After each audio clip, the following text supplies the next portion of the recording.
Parang narinig kong tinawag mo akong hambog at mayabang. Eh talaga naman eh, kung di ka pa naman hambog at mayabang, sasagasaan mo ba itong nakabilad na kalay? Eh paano hindi mo sasagasaan yung nasa gitna ng kalye? Eh public highway ito, dapat di mo nilalagay dyan yan. Sa ginagawa mong yan, pwede ka makulong. Abay, ilang taon na namin ginagawa dito yan ah. Eh ikaw pa lang naman ang bukod tanging bastos na sumagasa ng mga palay na nakabilad dito. Tignan mo nga yung dinaanan ng gulong mo, nagkandadurog na. Teka muna. Yosi ka ba? Aba si Carlota, ang kababata kong saksakan ng suplada.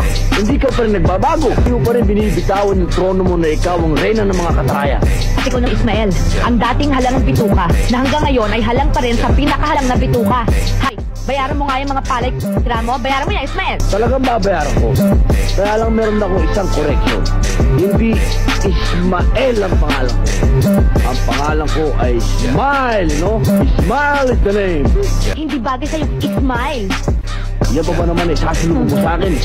Ito, babayaran ko. Oh. O yan. Ano ba? Alam mo, sayang ka eh. Ang ganda-ganda mo pa naman. Ang sukit-sukit. Ano ka ba? Alam mo, kung liligaw ako dito, mag-iisip ako ng mga 10 beses. O kaya 20. Hoy! Kung mag-iisip pa rin lang ha, huwag mo na umpisahan. Dahil ngayon palang wala ka na mahita. Ano? Sige na. Smile.